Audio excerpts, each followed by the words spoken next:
All right, Fjant, Sigge, welcome to the semifinals. How are you guys doing?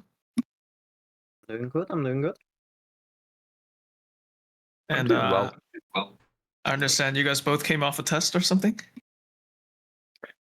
Well, for me, no, because I have to cycle being a tournament player in 2 games actually. So I came off of an important match in a different game, which we won.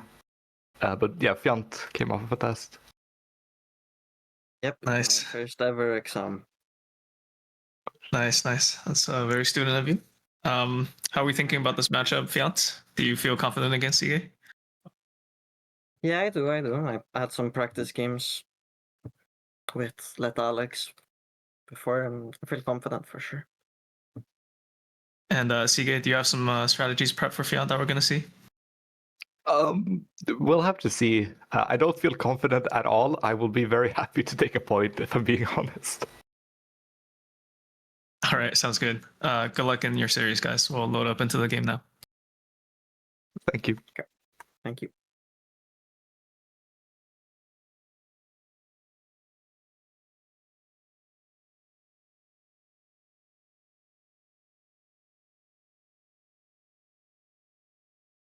我感觉是那个权限的问题，somehow。哦，Roddy 说 ，Hi Roddy。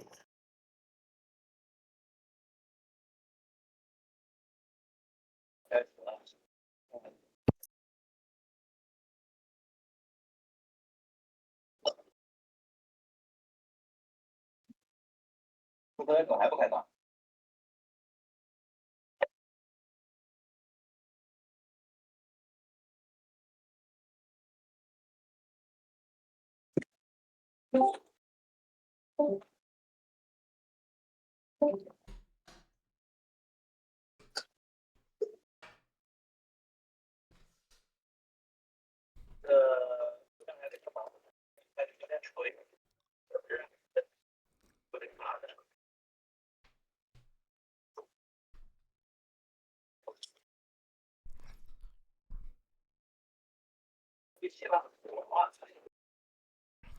？Are we good to go, Allison? Is there anything else you would want, need, or are we just going to host the games and send it?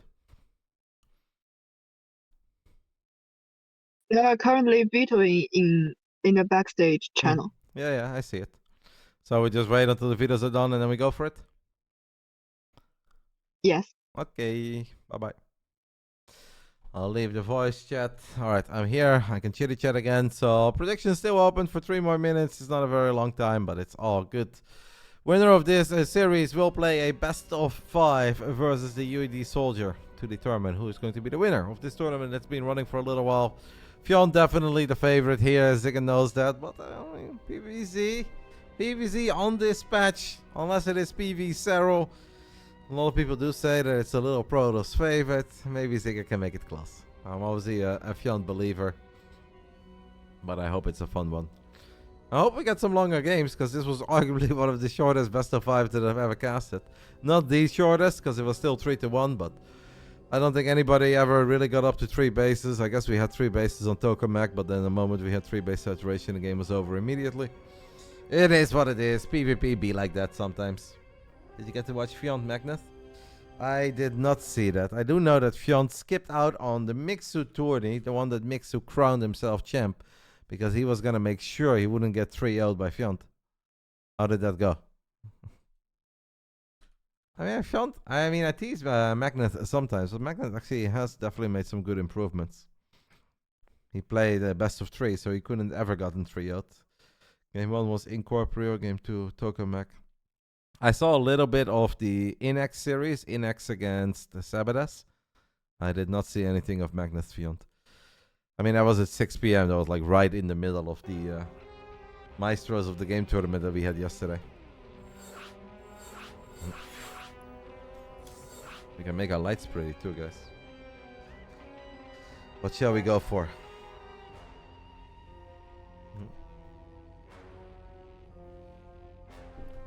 My lobby is bugged, by the way. Never mind, it's not bugged. Magnus Fjant was on the Chinese stream. Alright, give me details. Why was it awesome? Why should I go back and watch it? Hey, Haru is no longer a barcode. We've made progress, guys. We've been processing the Sero vs Clem yesterday, and I still cannot over how Sero used like 3-4 strats, but Clem plays the same start every game. Did Clem play the same start every game?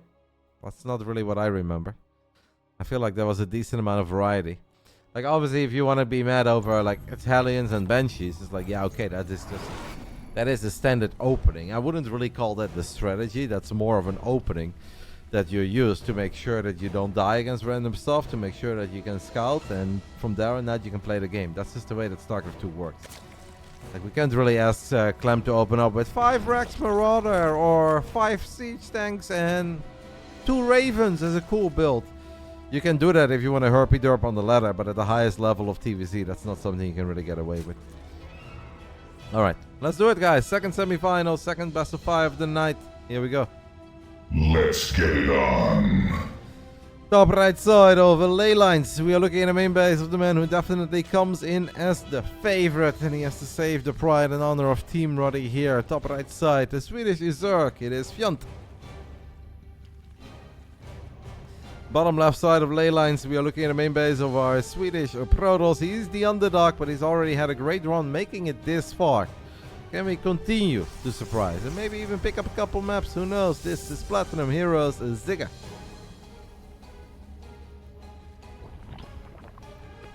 I played a decent amount of PvPs against Sigge, and Sigge does stop by the stream quite often. He seems like a very nice guy.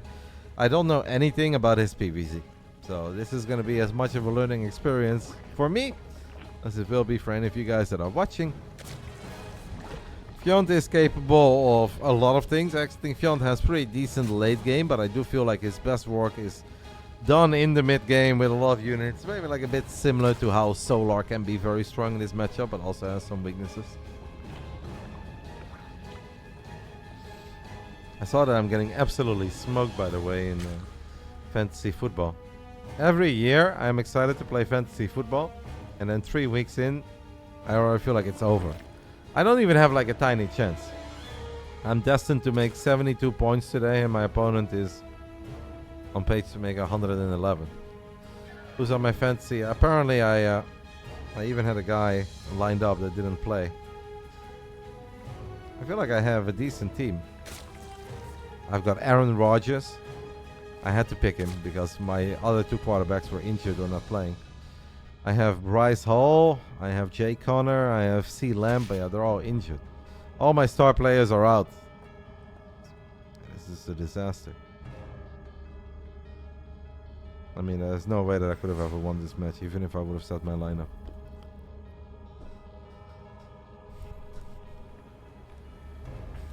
Injuries, guys. Injuries done me dirty. Just finished watching your VD from yesterday. I had to leave early. Heartbreaking as a Zerg fan, but damn, it was good. Yesterday was a really good day. 11-hour stream, lots of people watching. Packed house. Frenchies were very happy too. Bonka already said that next time he would love it if I could maybe make it as well to the venue and then cast from the venue and hang out with everyone. That is very fun, but I also feel like if I'm there, then I honestly much rather just mingle with the crowd. Then I don't even really want to stream for 11 hours. I get a bit sad if I know there is a full room of people enjoying themselves, vibing, socializing, and you're locking me in a closet. And then I just sit there 10 hours yapping to the internet. At that point, it's like maybe it is better to be home. Like if you have like a bunch of people and they can rotate, sometimes this person casts, sometimes that person casts, that'd be fine. Like maybe I could bring somebody else and then we just alternate, or we have like 3 casters for my stream and it's just one at a time. It would, if it's possible, I would obviously do it because I do like the Frenchies and I really like Poca. And as much shit as I talk about Paris, I'm sure that we can have a good time in Paris. Is it a rough city? Yes, it is. We can have a good time. So Zig is opening up with a couple of Adepts and a Void Ray. Okay. By the way, some serious passion coming out of our Chinese tournament organizers and casters. It's already like a little bit late over in Europe. It's 8 PM, so it's obviously perfectly fine for me. I feel like I'm still digesting that massive KFC meal that I had a while ago. It's like 3, and what is it in China right now? 2 a.m. I guess. But by the time we're done with everything, it's gonna be 5 or 6 a.m. 8 p.m. for me, 2 a.m. for you guys, if I'm not mistaken.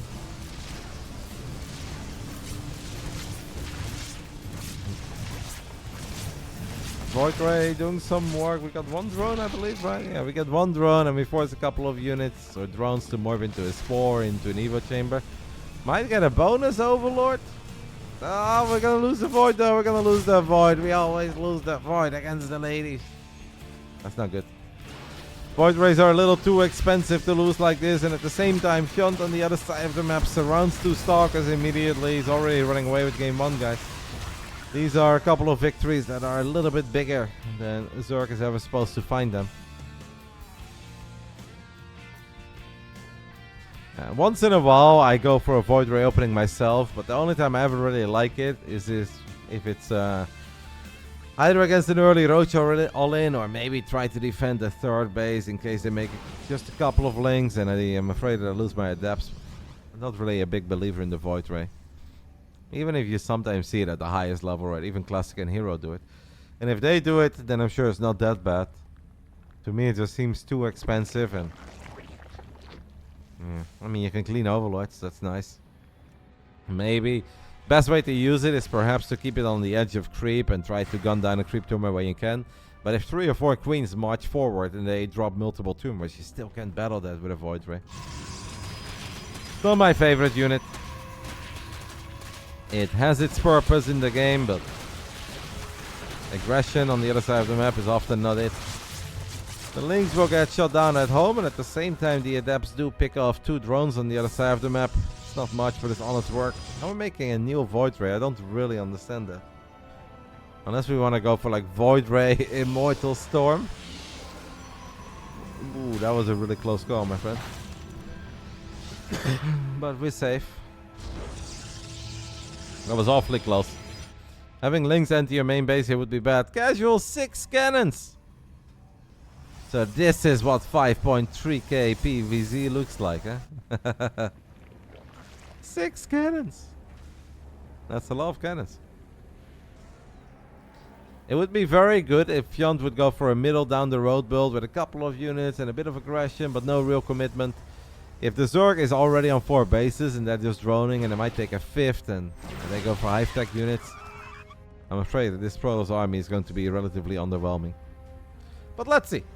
I'm obviously like aware of the fact that Fjant is a lot better, but I'm trying to not let that ruin the excitement. And definitely a bit more experienced as well when it comes to playing series like this, as he has a Zergling run by happening in the main base, and at the same time we are fighting with Lynx, Roaches, Hydras. 1 Storm does sort of connect. The Lynx found a surround on the Immortal. Look at... No! Oh my god, Fjant! Fjant! What is that? What is that? Let's the Immortal live. He is a very merciful Swedish friend, apparently. Min kompisar. Min kompis, whatever it is. That was obviously not supposed to happen, guys. Normal. Tonight is normal. This tournament has been going on for quite some time, and they obviously don't want to switch to a potential version that's not necessarily confirmed yet while the tournament is still going on. I think it was 4 HP on the Immortal, but I can check. Immortal survived with 4 HP.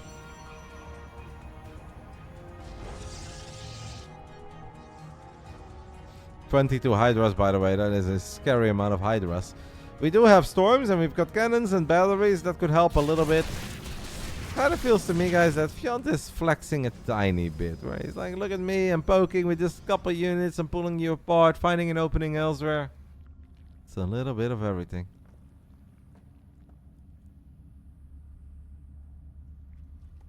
Sigge going for a second Stargate and a Fleet Beacon. Like, if we get a bunch of Tempest out... Smell something funny. I'm gonna assume it's Vicky upstairs. Maybe she's cleaning. Sometimes some of these smells in this house, they travel in very funny ways. Where she like uses a tiny bit of deodorant. It literally feels like she's spraying it next to me. And now whatever has just been used in the shower, I can smell very, very well. And it doesn't smell as fresh as the deodorant. Or it's a different one. I'm just not a fan. Lurkers will absolutely shred through these stalkers. At this point, the army is a lot of Storm. All the Storm, 2 Void Rays, and a couple of Immortals. They don't really have an answer for these Hydras.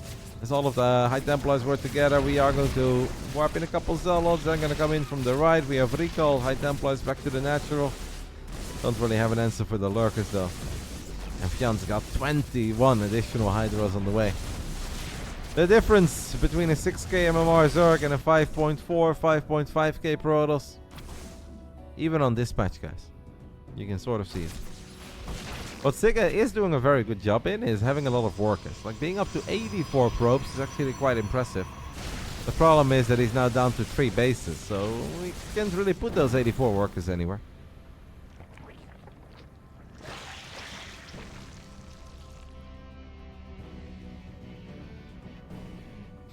Hello, Tobias. Happy Sunday, mate. Hope you had a great weekend. I'm so excited for this upcoming week, guys. Oh my god. Tomorrow, I think we'll do a little PTR gaming again. Why not? Monday night. The Frenchies don't want to run the Monday Night Weekly.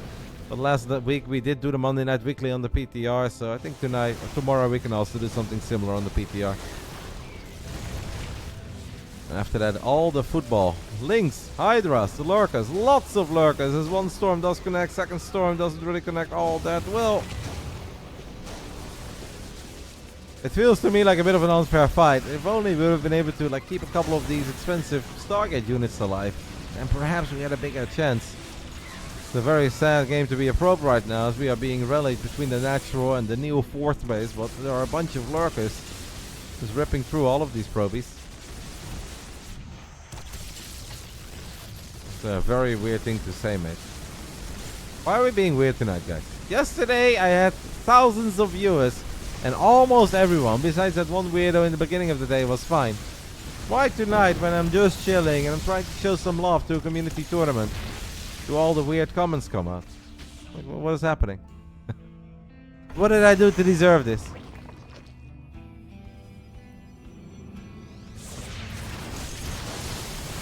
We do continue to storm. Is there a world where this game gets dicey for Fjant? Few more Tempests, slightly better air upgrades, few more Storms. Maybe? Fjant's got so much creep, by the way. Now covering the new potential 5th base in creep. And a couple of the Corruptors are out as well. Hydra's dash forward. They're gonna try to get a couple shots off. Now Sigge just had a few more Stalkers that he did not lose to Lurkers, or maybe a couple of Archons with good upgrades. Oh, this is over. I mean, I'm not disagreeing, mate. I'm just looking at it from the bright side of life, but Archons are now morphing, but in range of all the Lurkers, the Tempests are gonna die. It does seem that Fjant just has a little too much. He's too rich, too much creep, too many bases. Too easy of a time to reinforce everything. In Mixer's world, this is hell for the Zerg right here. Like, this could go wrong at any given moment. As most of these Lurkers have died. If Zerg has to go home once, honestly, all hands on board. And with the Tempest and a couple of Storms, this game basically becomes unlosable. But in Beliziano's world, in Bully's world, my world. By the way, Bully, I forgot to tell you something, but it's funny. I don't know if you know. I'll ping you. Hugo was saying that the defense is clean. I think it could have been a tiny bit better. I think that we had like something sturdy on the ground a little bit too late. It always feels that we're almost there, but we are missing one integral part of the defense.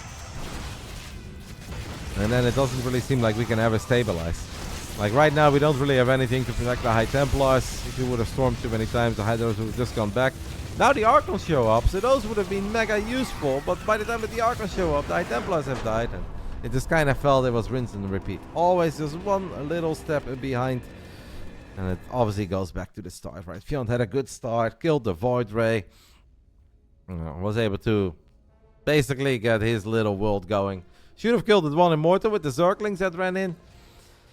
I don't want to say that I think Fjant was toying with his food, but Fjant was definitely flexing a little bit, like splitting up his army and to go full Collegiate, hitting from the north, hitting from the west, hitting from the north and the west, while transitioning, while getting extra bases running. I don't think he can necessarily pull off the same playstyle against the UD soldier, because I think that's more dangerous. But I think he's very confident in this one. He's obviously going to be familiar with a Protoss that's from the same country as he is from. Especially when that country is Sweden and the population is close to 0.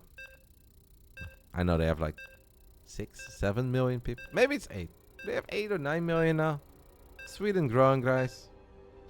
Population of Sweden. My guess would be 8.4 million. Or actually 8.9. 8.9. Oh, 10.5. Look at that. Woo! Exploding. Where are they leaving all those people? 10.5. I would have gone with 8.6. I think it was 8.6 not too long ago. But whenever I say not too long ago, I'm probably thinking of like 2007 when I went to Sweden to visit my back then girlfriend.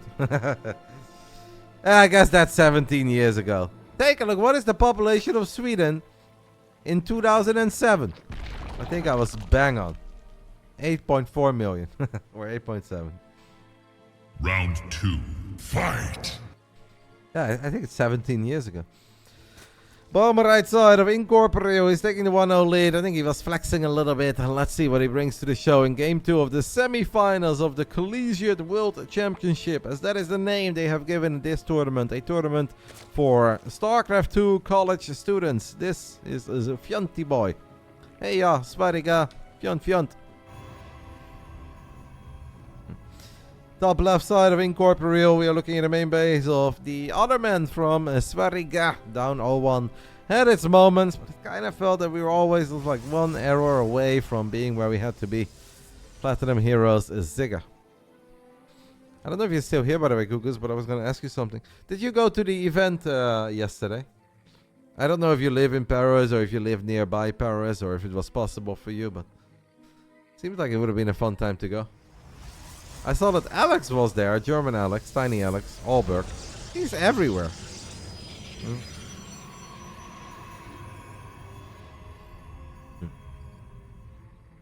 You couldn't, sadly, you're a bit short money-wise. Does it take a long time for you to go to Paris, or... Well, how much were tickets? I have no idea what tickets sold for. Well, you should have been able to get like a VIP ticket now. You are Le Gugus, the finest random player. And the modern day version of Stefano with his shades. You gotta get a VIP free ticket. If they would not give a free ticket to my boy Gugus, then I'm gonna have a serious word with TKL, Funka, and Coca. But obviously France is a big country, so I know it's not that easy to always go to Paris. And most people want to live as far away from Paris as possible. Which I completely understand. You might be born in Paris, but before you know it, you live near Bilbao. That's what I would go for. It looked like a sweet venue yesterday, yeah.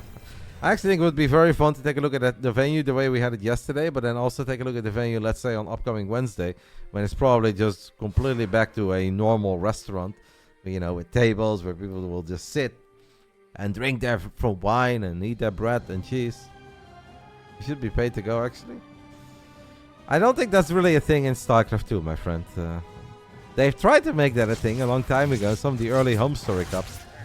When 1 or 2 players got pretty well known and they were turning into little stars, they started demanding appearance fees. It did not work out in the year 2011, so I don't think it's going to work out in the year 2025, but maybe one day, mate. You'll be big enough that you can demand some appearance fees.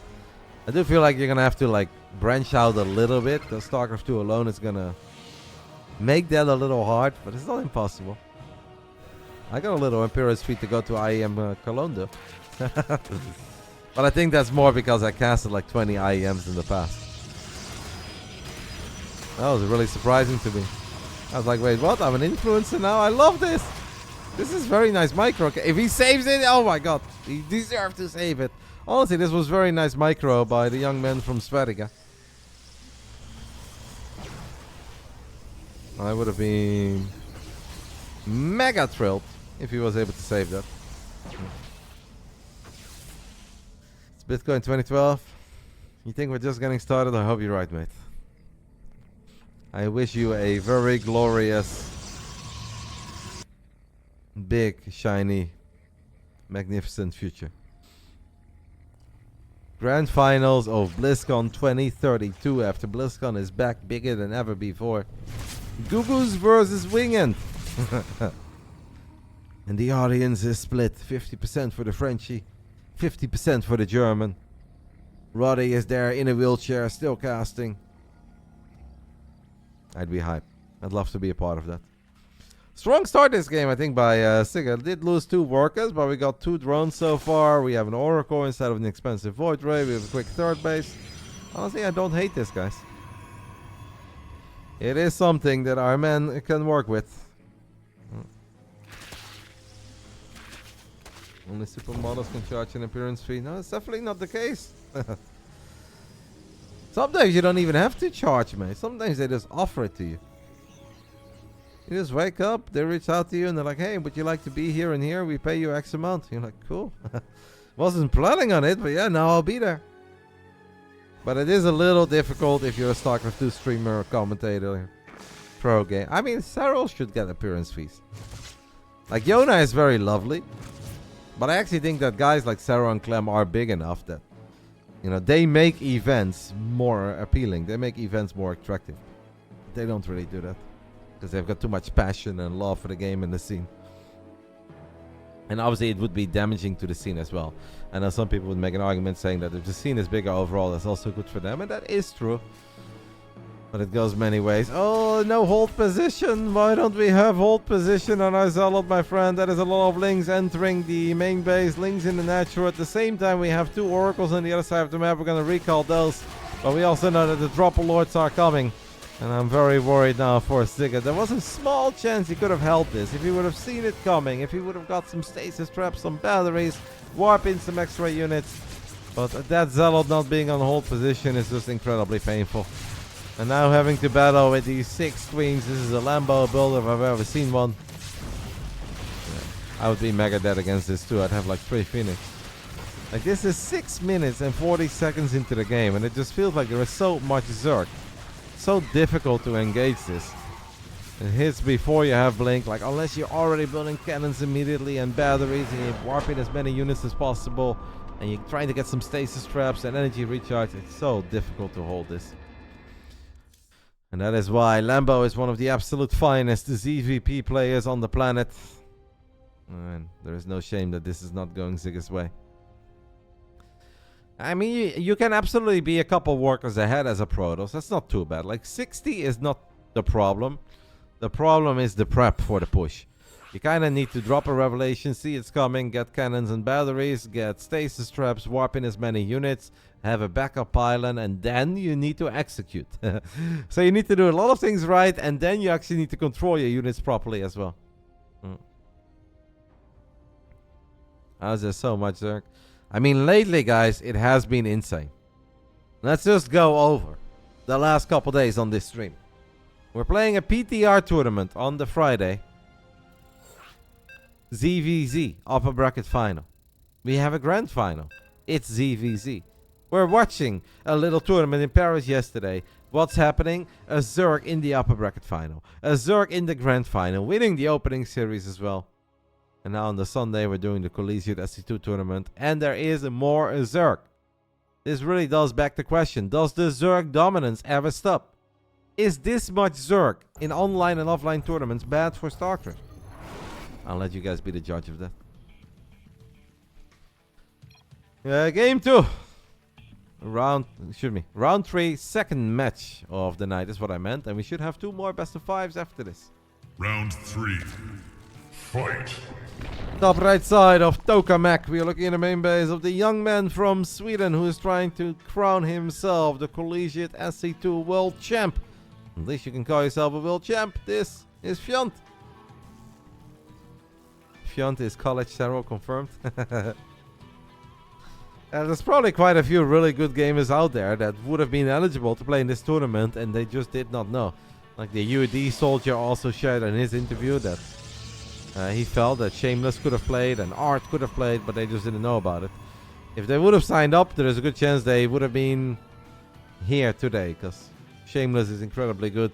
Russian art also definitely among the better youngsters out there. Bottom left side of Tokamek, we are looking at the main base of our Swedish Protoss spawning in the red. It is Platinum Heroes Sigge. I don't think it's really your fault, Allison. I'm definitely not saying that as in it's your fault. It's just that it's really hard to get the news out for certain events.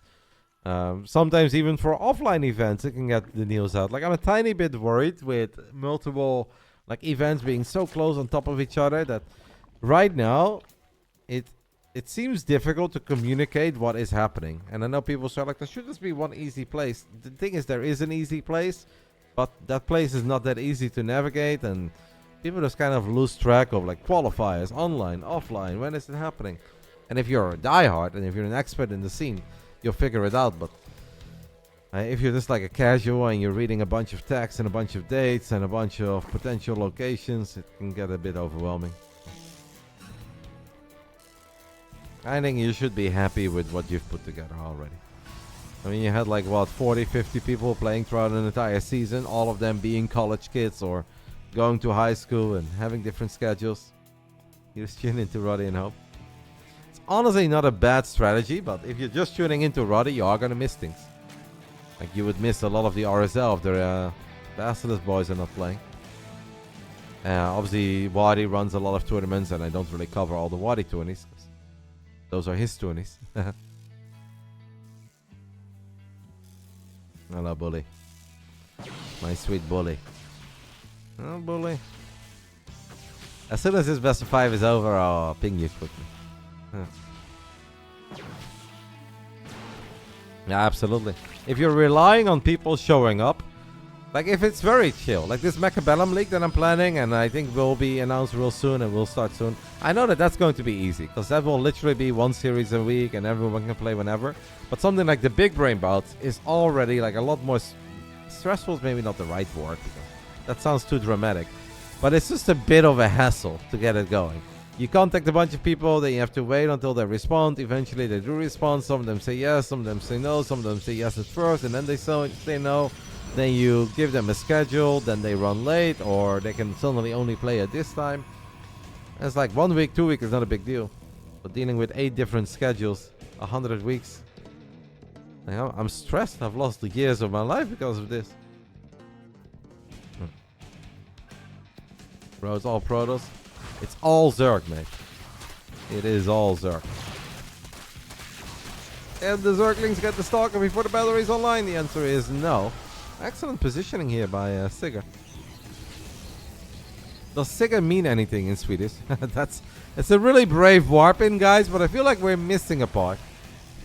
I love the idea that we saw Zerglings head towards the natural and he's like, I need to warp in as well. It's like, yeah. And we probably need to plug this hole as well.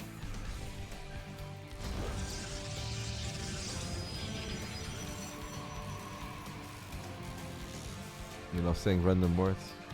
Who doesn't? Double Robo. Honestly, kind of like it. It does feel like Sigge has really come in with a plan, and obviously StarCraft 2 is a game of execution, and it's so hard to, you know, lean back and sit in your chair and be like, oh, I'm just going to come up with a couple of great builds to make this 6k MMR Zerg sweat. StarCraft has so many little skill impressions, or expressions rather. Okay, double gas as well. But it does really seem that Sigge has diven into the lab and says, you know what, these are my openings, these are the builds that I want to go for, and we'll see how it goes. Because he has gone for 3 completely different starts and follow-ups so far. I'd be very happy for him if he can get 1 W. Even if I love Fjant, and of course we're always rooting for Fjant on this channel, but yeah, Fjant is the big favorite here, and if he's the big favorite, I don't need to be a weirdo and sit here, come on Fjant, take him down! He is the favorite. Naturally, I'm gonna root for the underdog a little. It's a pretty big stasis. Look at that. That's a better stasis trap that I've dropped since 2021 when Entombed was still a part of the game. That may have been way longer ago than 2021. Entombed was probably like 2017, 2018. Whatever it was. One of my finer moments.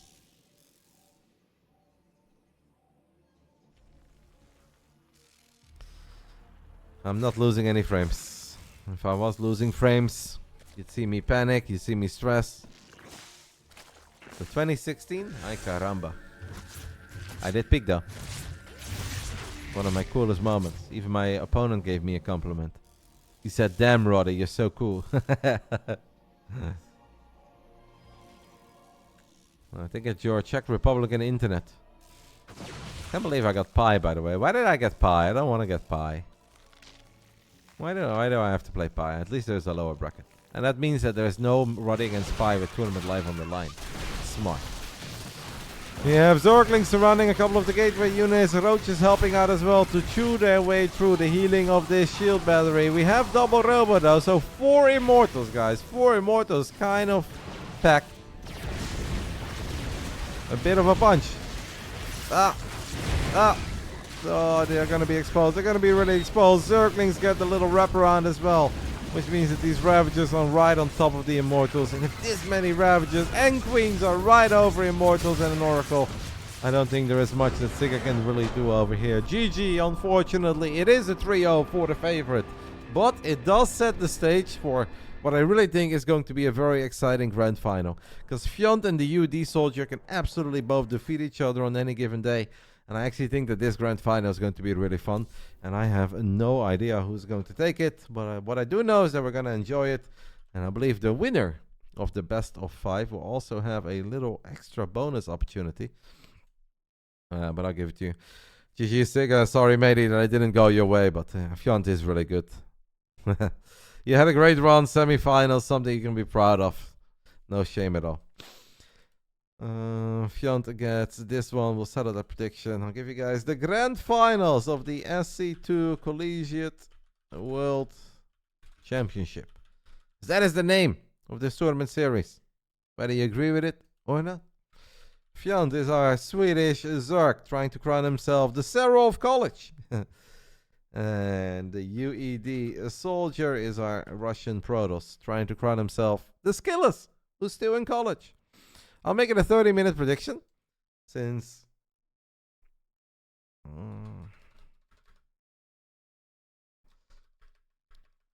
let's see to see WC.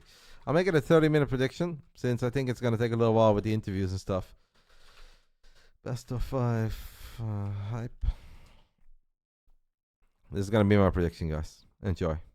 Hey, semifinals is sick. Never be sad on how a tournament run ends. Be impressed by how far you got. The early satisfaction can be a killer, but obviously Fjant's very good. I think you did a great job, mate. Chin up, smile on your face. You want a couple buckies. We'll take that, no? I mean, 115 buckies. You might even get them from me. I might send you those. Let's go ahead and hop into the channel and see if there is any interview happening. Is there any channel I need to join, Miss Allison?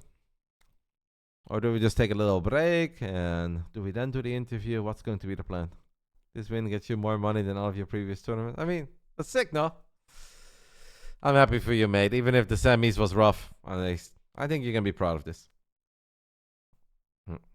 I'll join the watch party channel. Okay, congrats. Hey Fjant, congratulations on your win against Sigge. Thank you. Those are some very spicy queen walks. Where did you get those from? Mostly by, that's how I get most of my builds. I just watch the games and then I don't really look at the build order. I just play them on how they look myself for a couple of ladder games, and if it feels good, I continue playing them. Did you know that he was going to play Blink, or did it not factor into your queen walk decision? Well, the second one was purely reaction. Like, I saw what he was doing, and I thought he's not gonna have a single unit out for for the queen drop. And I knew that he was probably gonna go Blink. And in the third game, I was thinking of doing it no matter what. But I was expecting him to go Blink. Nice. Well, I'm glad that it worked out. Did you guys have any questions from the Chinese stream? Yeah. So in the first game, I think he's going to Voidery into Twilight Console, and with his third and fourth gas opening, is there any moment that you suspicious he's going to for Skytoss, or you just convinced that he's going to ground toss and counter his attack? I wasn't really scared of him going air toss. I was more expecting him to go into Void Ray charge all in. But when I saw the gases on the natural, when I thought about the gases on the natural, I was more sure that he was playing some weird shit and not into Skytoss. I was just not expecting him to play Skytoss at all. I see. So you are also agree that maybe after many patches ago, the Skytoss is not an option. So the only option that he can go is the the Void Ray into charge law, right? Well, I wouldn't say it's not an option. I would for sure call it a bit worse, but you can still go Skytoss. I just don't think that he is like when he says I'm not super comfortable going into the game. I don't think that he's going to want to play like some long Skytoss game. I see, but so you're still taking some gambling or risk part of the strategy that you are playing, even though like in the game you're like doing the full scouting, like seeing every structure or unit units that he builds, but there is still some risk for third player that have to take, right?